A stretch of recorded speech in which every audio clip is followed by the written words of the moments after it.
So when we talk about friends or friendship, a true friend is something that is rare. We have a lot of people that we know, but how many people are true friends who will be there? Well, it is rare to find someone, but do you know that when things get hard, you get to see who your true friends are? When the fire is raging and people are walking away, your true friends walk to you. They stick around.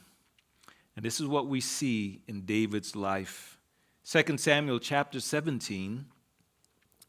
Moreover, Ahithophel said to Absalom, "Now let me choose 12,000 men, and I will arise and pursue David tonight.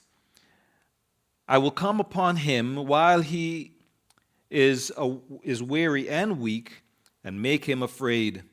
And all the people who are with him will flee, and I will strike only the king. Then I will bring back all the people to you when all return, except the man whom you seek. All the people will be at peace." Now we have this, I don't know if I should call him a brother, Ahithophel, who we learned in previous studies that he was a trusted advisor to David while David was on the throne. And here we see him,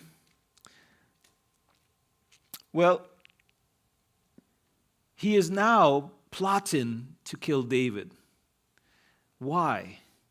Why did he turn against David? Well, we talked about him before, how he was or is the grandfather of Bathsheba.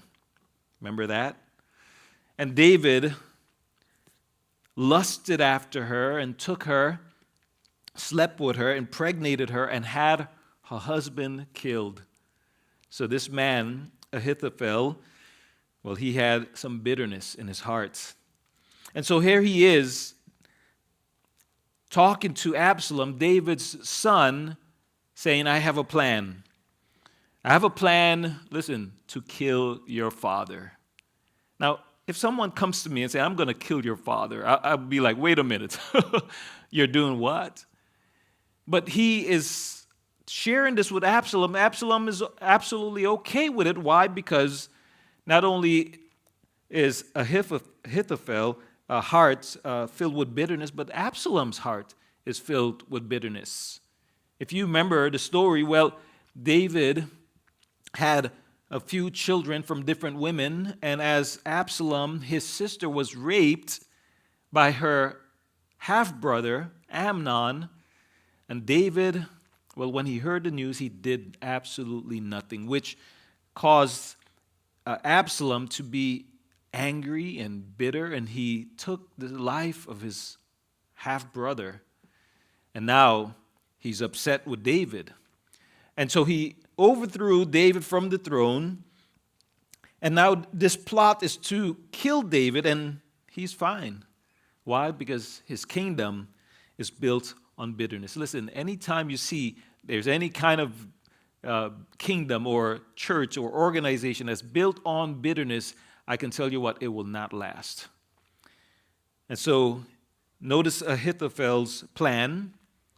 What is his plan? To kill David. How is he going to do it? Notice he mentioned that he wants to take 12,000 men to go and find David and kill him. Now, remember, David had about, 600 men with him, of course, with their wives and children. So he is going to bring 12,000. That means there's 20 to 1.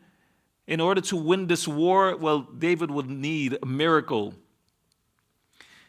And he's going to plan, what his plan is to come and pretty much scare all of the 600 men that's with David as they run, that he will strike David and kill him. That's his plan. Notice it said in verse 4, "And the saying pleased Absalom and all the elders of Israel." The elders of Israel, listen, these are the people, these are the men that when David was king, they were by his side. You ever notice how quickly people will turn against you? One minute they're singing your praise, and the next minute they're stabbing you in the back. Jesus, of course, is no stranger to that. When he was riding into the town, they were singing, Hosanna in the highest, glory be to the Son, right? They were praising him. Hosanna. But in less than a week, they were shouting, crucify him. Now, when you're going through a difficult time, the best thing about when you're going through a difficult time is that during the worst time of your life, you get to see who your true friends are. That's the best thing. You get to see who they are. True friends, again, they will never leave you. They're going to stick by your side. Again, I love the saying, but there's a friend that sticks closer than a brother. That friend is truly Jesus. I know we can be such a friend, but a true friend that we all would have that will never, never, never leave us is Jesus. You can always trust him. Now in verse 5, he said, Then Absalom said, Now call Hushai the Archite also, and let us hear what he has to say. And when Hushai came to Absalom, Absalom spoke to him, saying, Ahithophel has spoken in this manner. Shall we do as he say? If not, speak up. Now Hushai, if you remember, he was also David's advisor and trusted friend. When David went out from the city, Hushai went back. He said, I'm going to go back, and whatever Ahithophel gives as advice, I will go and speak the opposite and confuse the matter. So here it is that Hushai is now being asked, what should we do? Should we follow this advice? And so he says in verse 7, So Hushai said to Absalom, The advice that Ahithophel has given is not good at this time. Now, if you remember in the previous study, we talked about how Hushai, as a trusted friend, he was willing to lie for David. Remember that? He was willing to lie for David and even risk his life, because if he get caught, it could be off with the head. But what a friend, right? I'm not saying a lying is a good thing. We'll talk a little bit more about that. But here it is that he's willing to go that far for his friend. Now, as he says here that his advice was bad, is not good. In fact, Ahithophel's advice was good. It was a good plan, a good strategy. But here he's saying that it's not good. And the reason why? Well, we're going to see in verse 8, for said Hushai, you know your father and his men, that they are mighty men, and they are enraged in their minds like a bear robbed of her cubs in the field. And your father is a man of war and will not camp with the people. Surely by now he is hidden in some pit or in some other place, and it will be when some of them are overthrown at the first that whoever hears it will say, there is a slaughter among the people who follow Absalom. So in other words, he's saying that David will set an ambush. He'll be in some pit, and when some of the men come, they're going to attack them, they're going to defeat them, and the rest of the people, the rest of the men will be afraid. It's going to send shock down their spine, and they're going to be afraid. And so he goes on in verse 10, and even he who is valiant, whose heart is like the heart of a lion, will melt completely. For all Israel knows that your father is a mighty man, and those who are with him are valiant men. So notice what he's doing. He's saying that a victory for David would cause all the rest of them to fear. Right? He uses those words that he is a mighty man. He's a man that's enraged in his mind that he's like a bear robbed of her cubs. He's putting all of these images in Absalom's mind.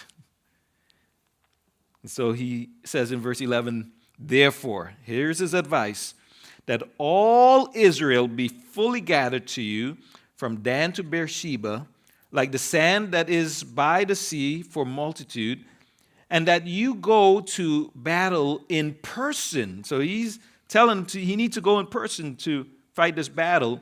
So he will come upon him in some place where he may be found, and he will fall on him as the dew falls on the ground, and of him and all the men who are with him there shall not be left so much as one. Moreover, if he has withdrawn into a city, then all Israel shall bring ropes to that city and will pull it into the river until there is not one small stone found there. Now, what Ahithophel said, we need 12,000 men. We have Hushai that comes along and say, no, we don't need 12,000. We need all of Israel to go after David. Now you say, well, I think this plan is better, because all of Israel will come and David will not survive. But there's no way he could survive this battle. But here's why. Well, here's what he's trying to do here. Listen, he basically is, number one, showing or appealing to Absalom's ego. Do you remember what Ahithophel said? You know, give me 12,000 men, and I will go, and I will, right? What was happening? He was saying, I will get the glory. No, what Hushai is doing, he is flipping it around and saying, Absalom, you need to go with all of Israel, and when you defeat David, you will get the glory. So he's stroking his ego. But then also, notice what he's doing. Really, this is what he's really doing. He is buying time for David. With 12,000 men, all Absalom have to do is say, hey, let's get 12,000 men. Let's go right now, tonight. David will have no chance of getting ready. We're going to get him. We're going to kill him. But for him to gather all of Israel, guess what? He have to send notes and people on horseback and donkey or whatever to every city to gather them. So guess what? That gives David enough time to go and hide. So he's buying time for David. But again, who gets the glory? Ahithophel, his strategy, again, he's the hero. But if Absalom goes, again, he's stroking his ego that Absalom, you will be the hero there. So he's appealing to his ego. You see, having a big ego is a dangerous thing. If you can remember anything from this study, I want you to remember this. Your ego is not your amigo. It's not your friend. And whenever people come to you and stroke your ego, and it is like you feel good about it, you know. I mentioned many times before the most dangerous place is in the church is behind the pulpit. Because when you step off of the platform and people come to you and say, man, that was amazing. Man, you speak like you are God, you know. And it's like, well, I guess I am. It's dangerous. And so you know what? I usually will say, thank you, but no thanks. Give God glory. It is a dangerous thing because, man, when we allow people to stroke our ego, it blinds us. It causes us to make poor decisions. And this is what we're seeing in this story. You know, when you go to a used car, or it could be a new car salesman, and what do? They usually will stroke your ego, don't they? The first thing they will do is they will try to give you that key, right?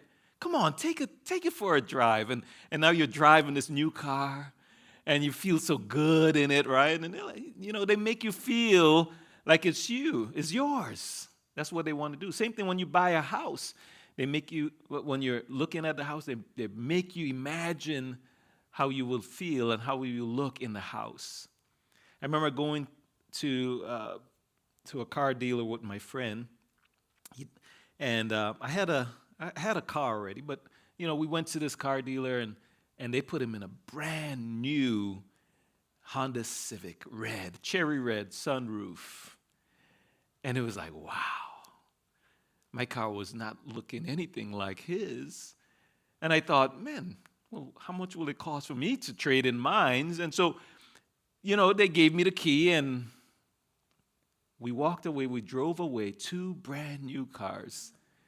We living in the hood. A week later, they called my friend and say, hey, sorry, in order to keep the car, you have to give us an extra $100. Extra $1,000. He didn't have $1,000 to give. And they called me and said, hey, if you want to keep the car, you have to give us an extra $500. Being young and foolish and not knowing anything, well, he didn't have the money, so he turned back his car. And, well, I didn't want people to see me going back to my old car. You see, my ego was already at play, right? And so I gave up the $500. You know what they did with that? They pocketed it. It didn't go towards the car. But being that I'm young and, again, my ego,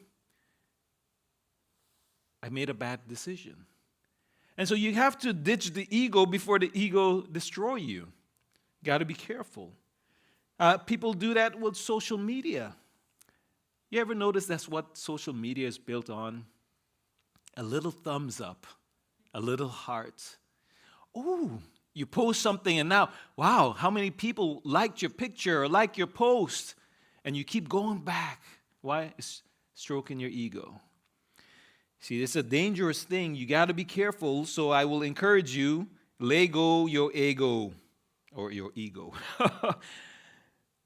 Look at verse 14. So Absalom and all the men of Israel said, the advice of Hushai, the Archite, is better than the advice of Ahithophel. So they all fell for it. They're all saying this is a good thing, good advice. So he says, for the Lord has purposed to defeat the good advice of Ahithophel. So his advice was good. We see that. Ahithophel was. But it says, to the intent that the Lord might bring disaster on Absalom. So Ahithophel, his advice was good. Hushai, it was not good, but God is going to use it. Now, we talked about this before, and, I think it's worth talking about it more because this is an area I think that we always struggle with. As we see that Hushai, he used a lie to protect David. And so automatically, because it's in the Bible and because it even said here that God, his intent is that he can bring disaster upon Absalom. So we look on this and say, well, I guess God approves of it. He approves of the lie. Well, think about this. Did God really endorse this lie, this deception? Did God need Hushai to lie to protect David? That's a better question. Did he need a lie? If you think about it, God could bring about a deliverance for David without a lie. I mean, we will never know what God would have done to rescue David because Hushai lied.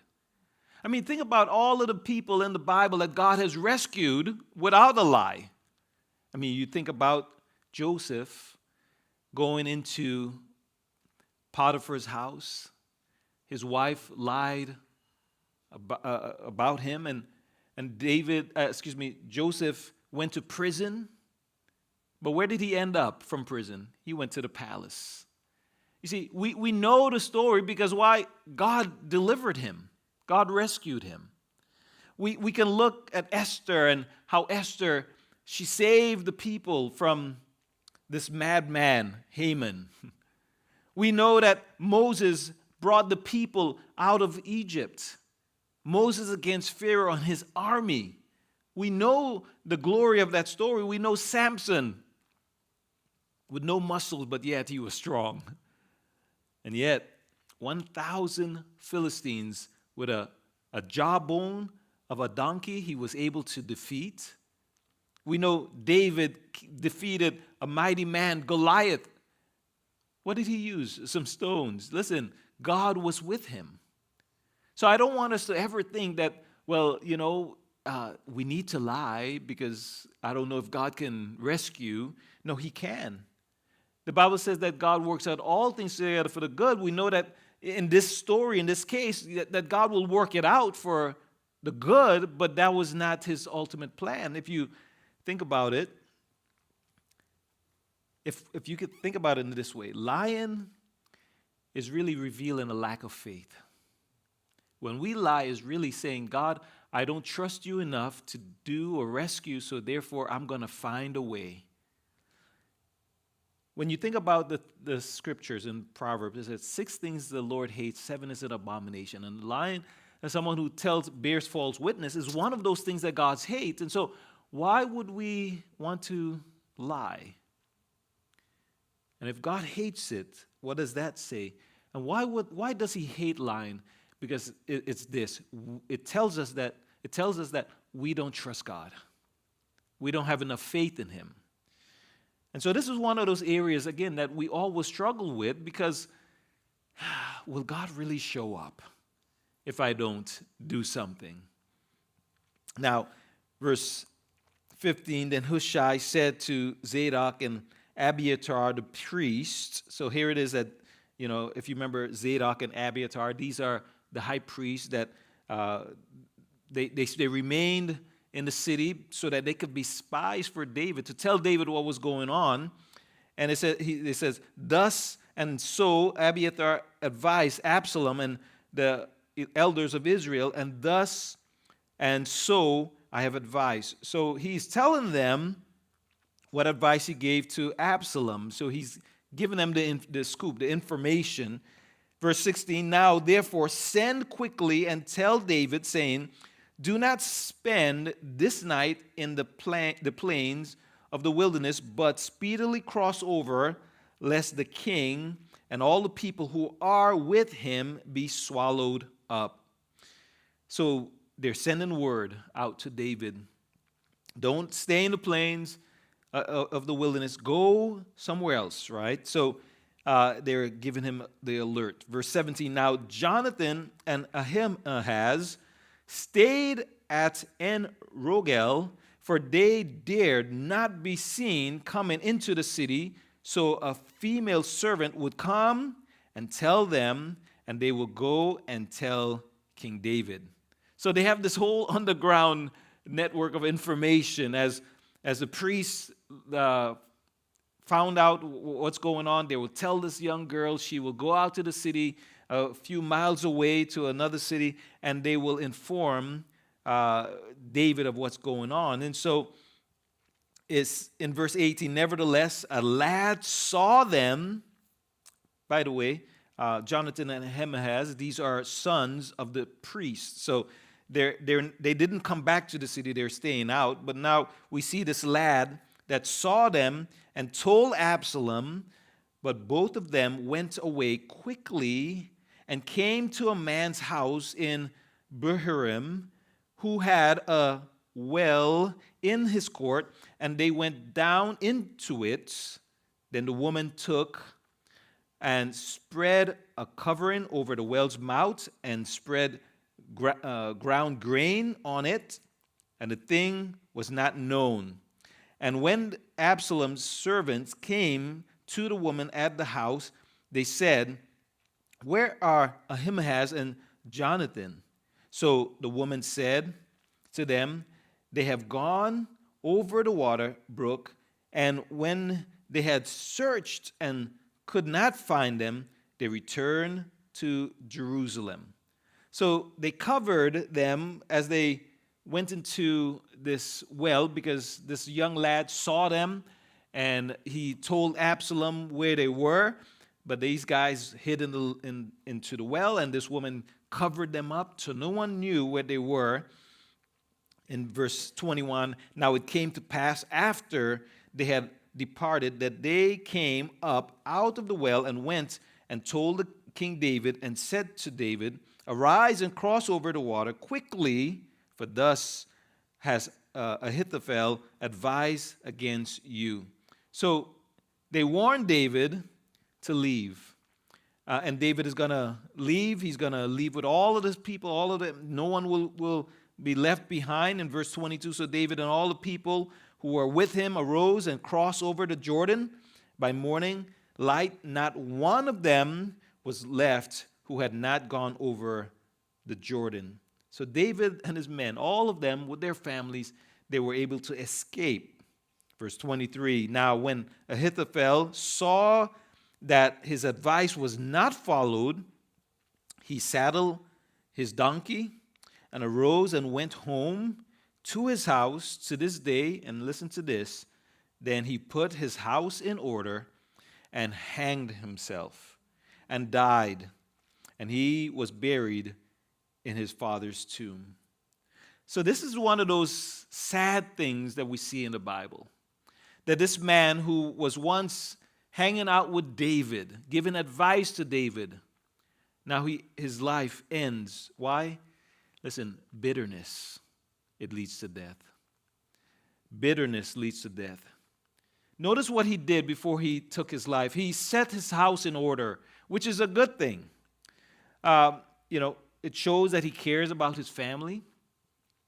It shows that he wanted to make sure that their needs are met. But then right after that, he took his life, which is a bad thing. I mean, you think about it. The Bible said that if anyone does not provide for his household, he's worse than an unbeliever. So he took the time to provide for his household to make sure everything is good, that their needs are met. But he took his life. He was more concerned about the here and now than the then and there. To take your life.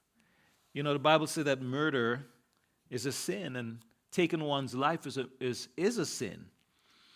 And if, of course, it's not the unforgivable sin, because really Christ died for all of our sins, including murder. I know in some circles of the church they will say, well, if you have committed murder, there is no hope for you. You go straight to hell. But when somebody takes their life, a lot of times they're not in their right mind. They're overwhelmed with life. And can I say God's blood, His grace is greater than that. But make no mistake, for some people who will take their life, you really have to think about what you're doing. You're thinking so much about here and now that you're not thinking about then and there. What are the consequences? What if you don't know Christ? What will be the result? Eternity apart from Christ? Listen, you should never think about taking your life. Get help. Talk to someone, but don't take your life.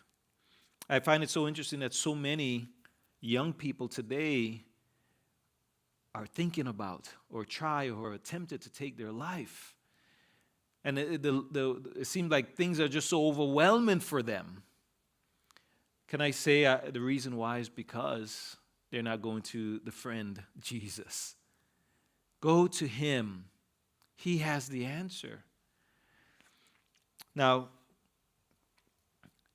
verse 25, it says, and Absalom made Amasa captain of the army instead of Joab. This Amasa was the son of a man whose name was Jithra, an Israelite who has gone into Abigail, the daughter of Nahash, sister of Zuriah, Joab's mother. So Israel had Absalom encamped in the land of Gilead.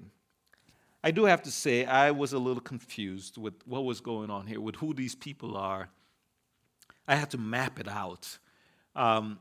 So basically what we see here is that Joab was replaced by this man, Amasa. Now, it's interesting that if you remember, Joab was David's nephew.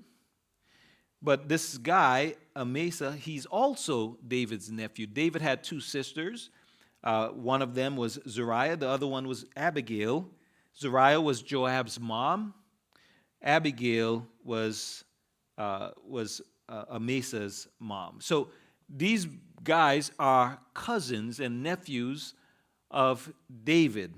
Now, it's very interesting that we see Absalom, he replaced Joab with Amasa. Joab was David's commander when David went out of the city. We see that Joab became his right-hand man to be over his army. But now we see that there's a switch. And why is that? But keep in mind that Joab was one of David's loyal men, and so, in a sense, Absalom don't really trust him. So he replaced him. Now, what do you think that's going to do to Joab? I had this position, and now I'm being replaced. You ever been replaced? Maybe in your workplace. You've been working hard, you've been faithful, and someone comes along and take your position. What does that do to you? Cause you to be bitter, angry? Well, I should. What are you going to do? Well, we will see in the later chapters, probably chapter 19, what the results of this will be, that Joab will take his life. Again, bitterness is one of those things that brings death. Now, as we see here, it's so interesting as I look at this and think about this. Absalom took the throne, but there's so many people it's kind of hard. Well, who do I trust, right? Can I trust Joab? Can I trust the priest? Who can I trust? And there's so many different people. It's hard to trust anyone. Again, when you're building a kingdom on deceit and lies and bitterness and anger, it's hard to trust anyone. And so verse 27, but look at this. I love these couple verses. Now it happened when David had come to Mahanaim that Shobi, the son of Nahash from Reba of the people of Ammon, Mishcher, the son of Amiel from Lodebar, and Bazilai, the Gileadites, from Regelim, brought beds and basins, earthen vessels, and wheat, barley and flour, parched grain and beans, lentil for split pea soup, I just threw that in, and parched seeds, honey and curds, sheep and cheese and herds of the herds, for David and the people who were with him to eat. For they said, the people are hungry and are weary and thirsty in the wilderness. So we have these three men that they came as David and all these people, as I said, they're hungry and they're weary, they're thirsty.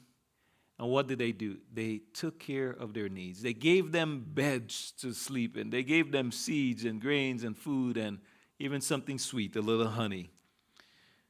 And David, well, what are they doing? They're refreshing David. They're refreshing them.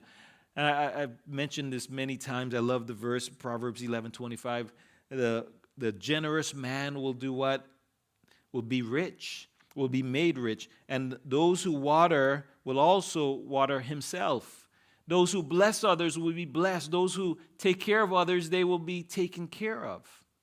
And these three men, they saw David in the time of need, and instead of turning their backs like everybody else, they're going above and beyond to meet the needs of these men. The two questions I want to end here with is, as we look at this chapter, who can you trust? Who can you trust? You can trust people who is there for you when you have nothing to give, when you have nothing to offer. Listen, you can also trust the people who are there for you when they have nothing to gain. So these guys are given. They're supporting David in his time of need. The second question I need to ask is, who can trust you? We're often thinking about, who can we trust? I can't trust this person. But can people trust you in their time of need?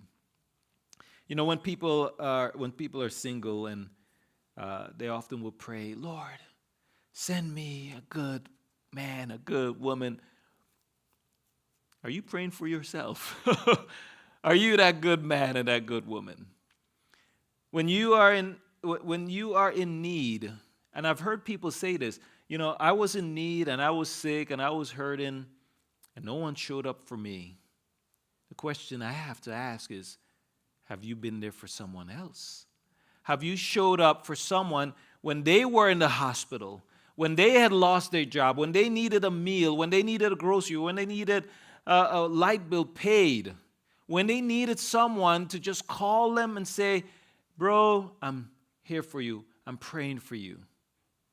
You see, we need to be those types of friends. We need to be like these three men that says, you know what, you are in need and I'm going to help you out. And I love the fact that because they helped them out, you know what, later on we will see that David, when he is restored to his throne, he's going to bless these guys. He's going to honor them. The Bible says, you who are spiritual, restore such a one who is weak. When we are in a place that God has blessed us with an abundance, let's not forget those who don't have. Because the Bible tells us that because one day you will be that person that's in need. And I look at, for example, Paul. Paul was a man, he said, I know what it means to have plenty, but I know what it means to have nothing. And guess what? No matter where Paul went, people took care of Paul. Paul went from city to city, and people were willing to sponsor him wherever he went, because Paul was that type of person. I believe Paul was blessing people. He poured into people. He gave himself. And so when he had time, when he was in need, people were there for him. So if you are that type of person that says, well, you know, things were rough and things were bad and no one showed up, I got to ask, were you there for others? You know, when you look at the church, what is church? And I just have to talk about this for a little bit, because church is not something that we do that just come and we sit down, we sing a couple of songs, and we listen to a sermon and we go home. That is not church.